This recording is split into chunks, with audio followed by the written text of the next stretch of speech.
It's interesting that they have a Latin alphabet for a Greek word that's a translation of a Hebrew word. And of course, we're reading it in English, so we got to go back a long way to try to figure out what that means. But Kohelet is the name of the author. Now, in terms of who this actually is, who historically, reading through the Bible, who was it that actually wrote this? Most people think it was Solomon. All right, so Solomon is calling himself the preacher or the assembler in this book. And we have some evidence of this. Verse 1 of chapter 1 says, "The words of the preacher, the son of David, king in Jerusalem." Well, the only son of David who was a king in Jerusalem was Solomon, so there's the evidence.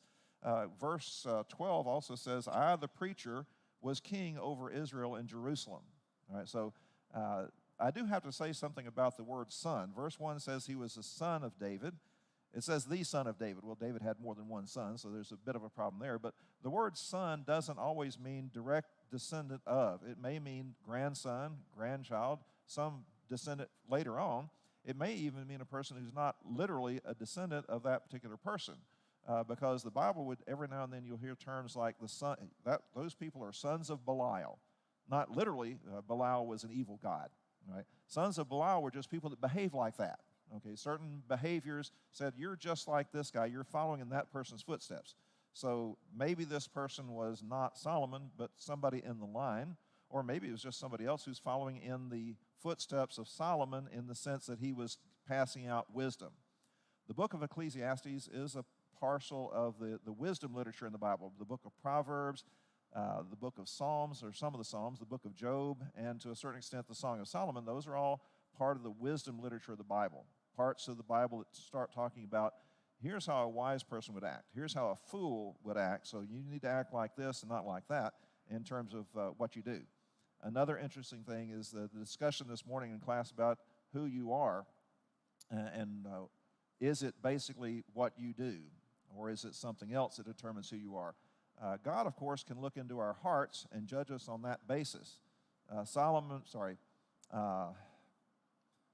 There was a prophet, Samuel, who was going to anoint the next king. He knew it was one of the sons of Jesse, and he looked at the firstborn son and says, this is surely the man that God has picked out. But God said, no, I look into the hearts of men, and I know who they are on that basis. And so he picked David as his son. There's a number of things that also point against the idea of Solomon being the author of the book. I'm not going to come down on a conclusion on that. I don't think it's important for where we're going, because where we're headed is, what is the meaning of life? Is there any meaning to life? If you're a Christian, you have a certain view about whether or not there's a meaning to life. God created the world. He created it as a place for us to live. There is a purpose to our existence, and there's meaning to our life. If you do not believe in the existence of God, then there is no meaning to life. We were not designed for a purpose to serve God. We were simply the product of a random process that happened to pop us out. And we could have been different than the way that we are, and it would have been any worse or better if things had turned out differently this way or that way. Our lives have no meaning, because once we're dead, we're gone, and nobody's going to care much. And when the people that knew us have passed on, again, very few people know about people from olden times or much about their lives, because you don't remember them. You never experienced any of that. Without God, there is no meaning to your life. Once you die, your life is over. The book of Ecclesiastes is talking about this issue, and that's why a lot of people look at that and they think, boy, this is really a cynical view of lifetime. All right? Chapter 1, verse 2 says, "Vanity of vanities, says the preacher. Vanity of vanities, all is vanity." Okay, so let me have some other translations. I'm reading here from the New King James Version. What do other versions say instead of vanity? Meaningless. Meaningless. Everything is just meaningless. Anybody else have another? Is that New International Version? All right. Anybody else got a different? Pardon me? Wearisome. Life is wearisome. Right. That's another possible translation of the word. Right. I'm actually not going to talk too much about the actual word here and what it means. That's next week. So come next week to find out what the word actually means and how it should be, how the authors of the book that I'm using argue that it should be translated, or how it should be understood. But certainly that's not a very uplifting view of life. Everything is vain. Everything is meaningless. Everything is smoke. It's just not very long lasting. Chapter 2, verse 2. He's trying different things out. Chapter 2, verse 2 says, I said of laughter, madness, and of mirth, what does it accomplish? Well, there's no meaning to this if it doesn't accomplish anything. There's no meaning to it if it's just, it's just nothing. All right. Chapter 3, verse 9 says, what profit has the worker from that in which he labors? Is there any reason for us to work to accomplish things, to provide for ourselves, to provide for others? Well, is there any meaning in providing for others? That's what he's implying there. There's nothing. The answer, this is sort of a rhetorical question. The answer is understood to be, well, there is no meaning in that. There's no meaning in anything. If there is no God, there isn't any meaning. Chapter 4, verse 2, so I praise the dead who are already dead more than those who are living who are still alive. So, it would be better off if we were just dead. The life is so meaningless. There's nothing worth living for. There's no goals that are going to be long-lasting goals that if we accomplish them, it's going to make any difference in the world. So it would be better off if we were just dead. The next verse says, yet better than both is he who never existed, because he would not have seen all the evil that exists under the sun. The phrase under the sun is interesting because, of course, it has certain connotations. The phrase under the sun, I think, basically means in the absence of God. In this world, under the sun, there's no meaning for life if there is no God. All right. So that's obviously a negative idea there. The word vanity shows up many times, vanity or meaningless or whatever, shows up many times in the text. The author comes back to that. One of the books that I looked at said that this is an inclusio.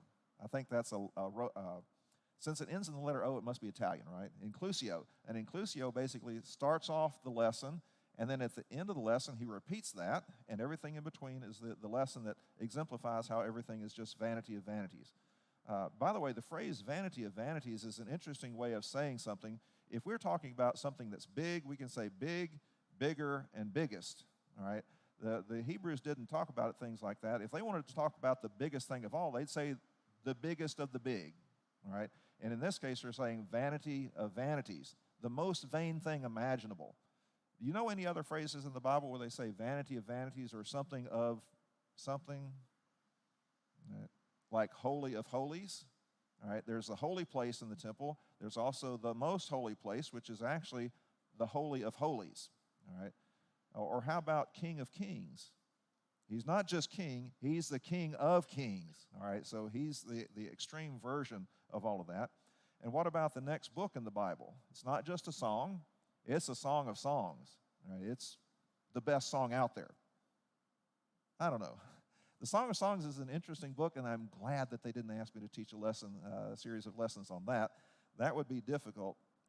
In fact, I've heard that a lot of times in the Jewish culture, they wouldn't let people read this until they were about 30 years old. But yeah, it's got some things in there that you have to wonder about what's going on. But fortunately, we're just doing an easy book like Ecclesiastes to talk about. Let me say one more thing about the name Kohelet. It turns out that lots of languages have words that are gendered. In English, about the only words that we have that have gender are the pronouns, he and she, him and her, and things like that. And we're getting a lot of crosstalk about that these days. But in a lot of languages, nouns have genders. Like boats usually are gendered in the feminine case, all right? And so the boat carries you across the water just like a woman carries a child, all right, to life, to term. It also bears new life. But anyway, for whatever reason, they decided to use the feminine gender for boats. And the same thing is true with Hebrew. They have feminine gender, and they have some words that are masculine in gender. And sometimes you have ways of making a single word either the feminine or the masculine. It turns out Kohelet, which is referring to a man, is actually in the feminine gender. All right? And we have to ask questions about that. I mean, it does say the son of David. All right, so we know this was a guy. It also says that he's king, not that he was queen. All right, so one of the explanations for why this might be in the feminine gender is the fact that he's talking about wisdom. He's going to talk about the prevalence or how much better wisdom is versus foolishness. But if you go back to the book of Proverbs, you'll see verses in there where wisdom speaks.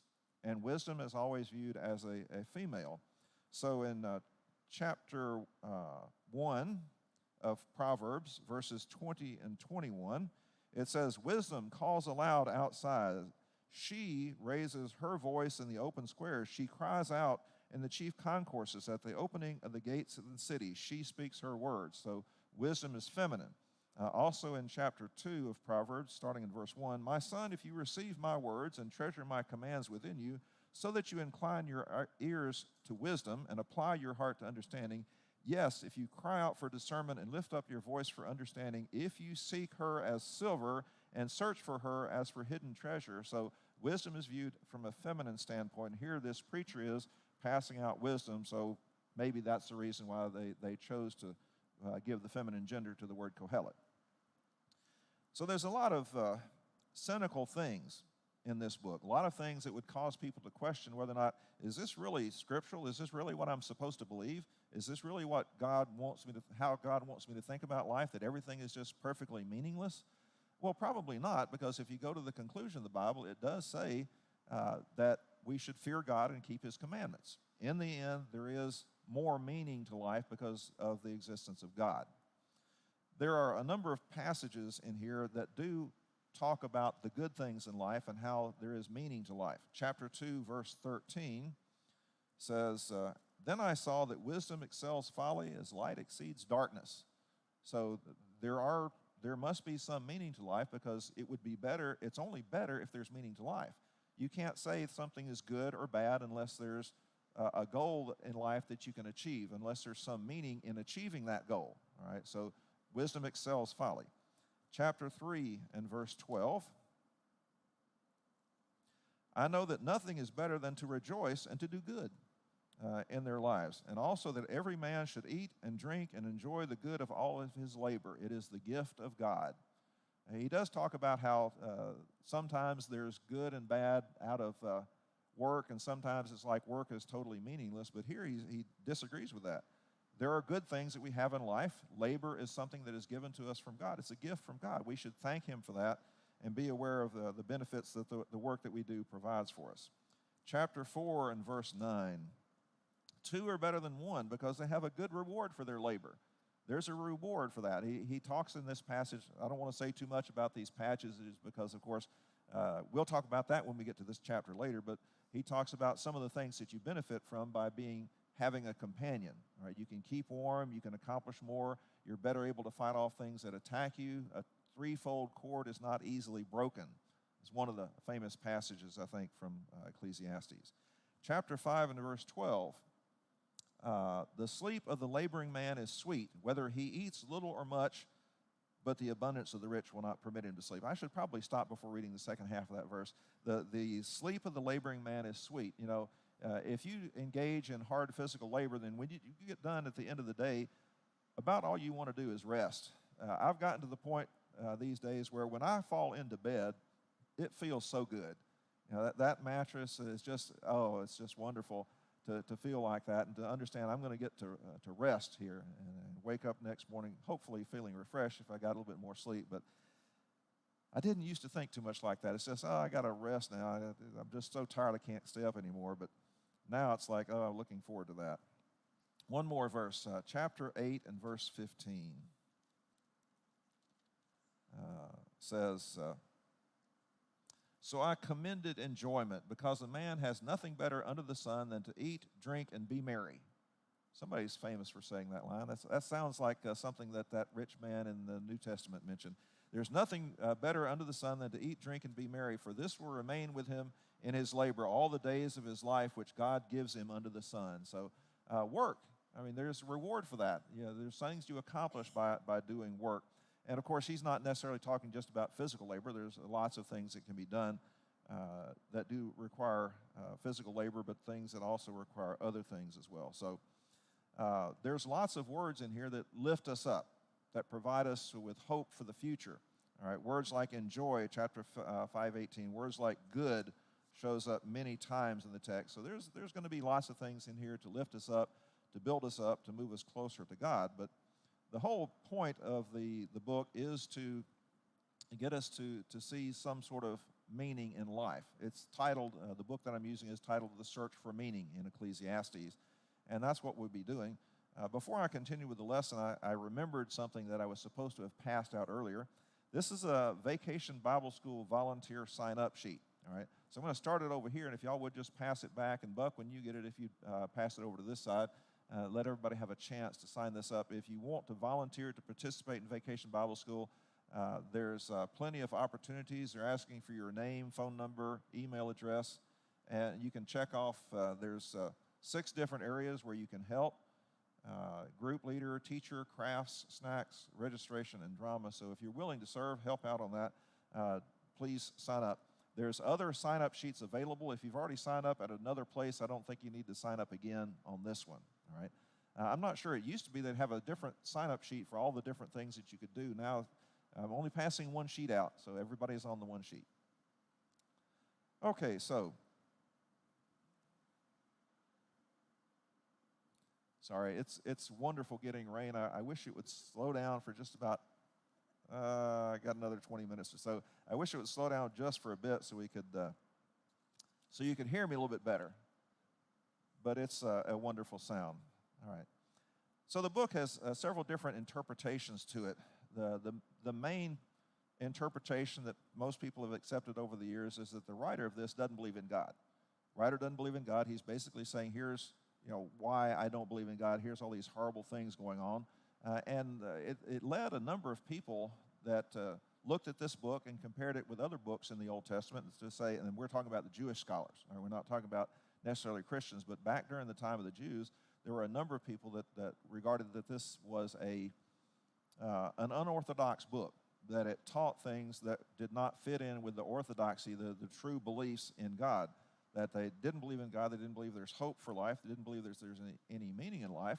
And the orthodox view of Judaism and Christianity today was that, of course, that God does exist, that there is meaning to life, that there is hope, there are things to look forward to, there's reasons why we should do certain things and not other things. Maybe they say that the author here is basically looking at things from this perspective as a warning to others. Here's what you're going to get if you go into this life that you're going into and thinking that everything is just going to work out correctly. All right, you're going to see all these things do not match up with how we would like for them to be. God is in charge, but nevertheless, bad things still happen. Another viewpoint is the idea that maybe this, of course, depends upon whether or not Solomon wrote the book and when he wrote it. Most people think that if he wrote this, the majority view is that he did. If he wrote this, he probably wrote this late in his life, maybe 930 BC, 930 BC. Definitely not after Christ. 930 BC, which is about the extent of his time on the throne, and that he's perhaps repented of some of the sins that he participated in. Remember that in his lifetime, he started off worshiping God, spent the first 20 years or so of his kingship building a house for himself and building a house for God. The house for himself took more years to build, but maybe he was putting all his resources and time into building the temple, getting that one done first, and then he took more time to finish his own castle, his own palace. At any rate, at a certain point, how many wives and concubines did he have? Was it like 300 wives and 700 concubines? And each of those women came from another culture. So he married the daughter of the Pharaoh, the king of Egypt. He married all these women who were in the royalty of all these different families to sort of set up alliances with them. Don't fight us. We're relatives with each other. We're related to each other. I do actually think that the king of Egypt, the Pharaoh, was expecting that his daughter would give birth to the next king of Israel, and then they'd really be close together. But of course, it wasn't the son of the daughter of the king of Egypt that became the next king. It was Rehoboam. And since he was not related, therefore, the Pharaoh attacked Israel and took away a lot of their treasures. But that's what you get when you betray the hopes of a father. At any rate, they think that all of these women led him astray because the daughter of the king of Egypt wanted to worship the gods that she knew from her country, and the daughters of this Moabite and this Ammonite and these people, they all had their gods that they worshiped. And so Solomon actually built temples for several of these pagan gods in Jerusalem where they could worship their gods the way that they wanted to worship them. And of course, this led Solomon away because every now and then he'd go with this wife to that temple or with that wife to that temple, and he'd worship those gods as well as the God of Israel. All right, so that led him astray, which led God to say, okay, I'm going to take the kingdom away from you. You're going to have 2 tribes remaining, and the other 10, they're going to go off, and that's going to be it. So this is because of the sin that you committed. The idea here is that maybe Solomon repented of that, and so he's talking about, how his people should work. He's gone through life. He's experienced all these things. He's tried all these things. That's one of the things that I picked up years ago from going to class on Ecclesiastes, is the idea that Solomon had experienced all these things. He tried riches and wealth. Will riches and wealth provide me with what I want? What about laughter and mirth and happiness? Will that give me what I'm looking for? What about, all these different things? I'm going to build all these buildings. I'm going to put up all these ponds and gardens and things like that. Is this going to provide me with meaning for life? Is this going to do something for me? And he basically comes out and says, no. Now, there's a benefit to this, of course, is that I haven't done that. You haven't done that. Nobody in here has been able to do all the things that Solomon did. He did them for us, and he's coming back and telling us it didn't work. I did not become happy because of my wealth. I didn't become happy because of this or because of that. That's not providing meaning for my life because, we'll talk about why that didn't provide meaning for his life in later lessons. I don't want to get too far ahead on this, but he's experienced all this, and so he's giving us warning to say, don't waste your time trying this. Don't waste your time trying that. I've already done it, and it didn't work, so you don't have to try to make the same mistakes I've made. You go ahead and do the right thing. How many of you have ever wondered, now Solomon is supposed to be the wisest person out there, and yet he did all these things. How wise do you have to be to know that having 1,000 wives is probably not a good idea? Of course, he did a lot of things for political reasons, not because they were the wisest thing personally for him, but because they were the wisest things for the kingdom. We don't want to go to war with these people. We want to be peaceful. So number one, we have a big, powerful army, so they're not going to attack us. Number two, we've set up alliances with all these kingdoms. I'm married to this woman, I'm married to that woman, and therefore we're allied with those people. And so there was a wisdom for the kingdom there, but it led to his personal life falling on hard times for various reasons. So there's several different interpretations, but the book that we're going to be using for this basically comes down with the idea that this is actually an uplifting book, that the overall theme for this is that there is good in life, there's meaning to life, and that therefore, as I mentioned before, we should fear God and keep his commandments.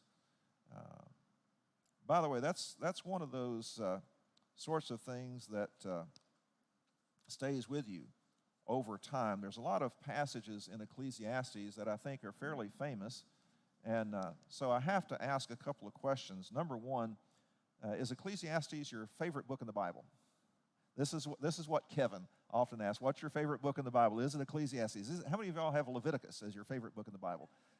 My general opinion about that is that I don't really have a favorite because it depends upon what you're thinking about. If I look at the Gospels, I told my wife the other day, I think that my favorite Gospel is the Gospel of John for various reasons. It answers a number of questions that I have about God and about the church and about life in general, about who Jesus is primarily. But what you find most important is what speaks to you at that time. And what I've found is that as I change, as I grow older, different things become more important and other things become less important. I think one of the books that's becoming more and more important to me in my life is the book of Psalms, because it addresses so many of the things that are yet to come, I guess, in life, that sooner or later I expect at my funeral that somebody's going to read Psalms 23, right? That sort of thing. The Lord is my shepherd, I shall not want. Although that's actually more appropriate for while you're still alive, because I'm following him as my shepherd, and I'm going to keep the promises that he has there.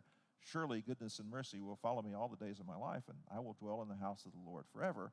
That's that end of life sort of thing, but it actually applies to all of life. And so as I get older, there's things that I see in Psalms that are attractive to me. But the book of Ecclesiastes has things in it also that, yeah, he's really right about this.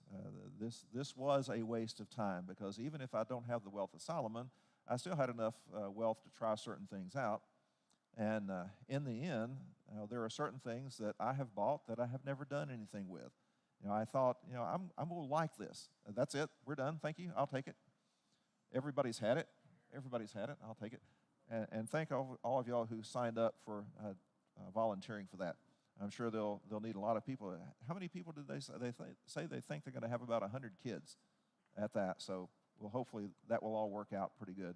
They already have, what, 50 people registered? Wow.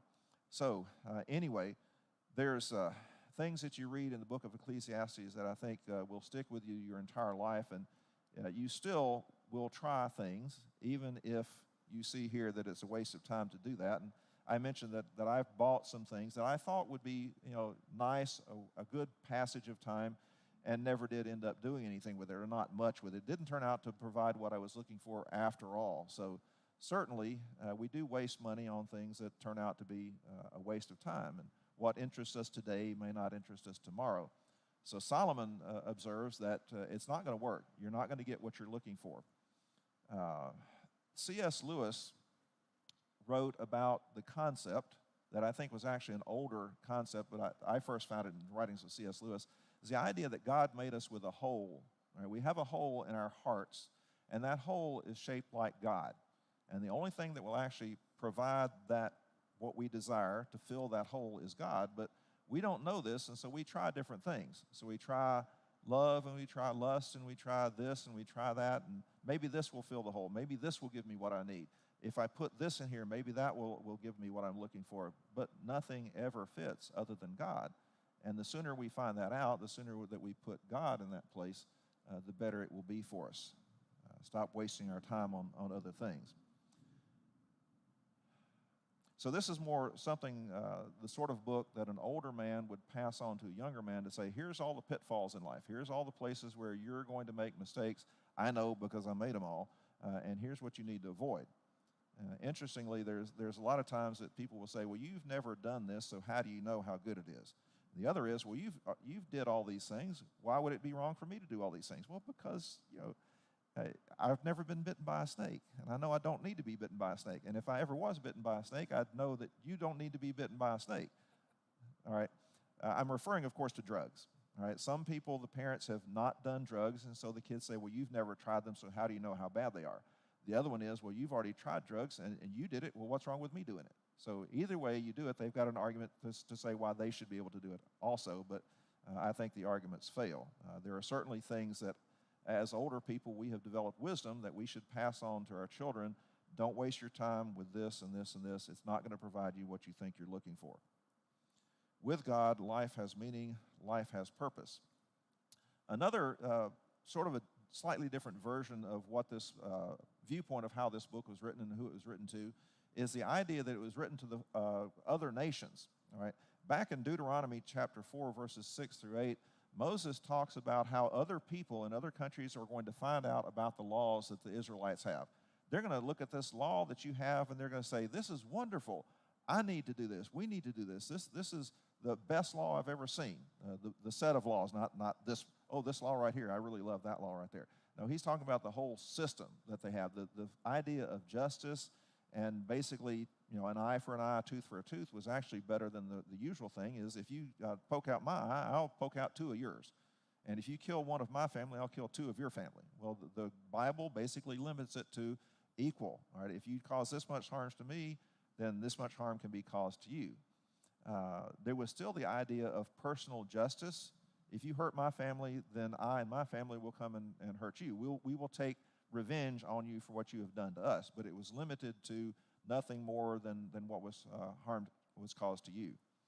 There's also the idea that you don't go after the kids of the person that did the harm. If Mr. So-and-so harmed you, you don't harm the son or punish the son for what the father did, and vice versa. You punish the person who did it, but the rest of the family is to go free. And so this is something that might be an evangelistic document for people in other cultures. One piece of evidence for this is the word that's used for God in the book of Ecclesiastes. There are several different words that are translated God. There's Elohim, which is basically just a generic word for God, and all cultures could use that for God.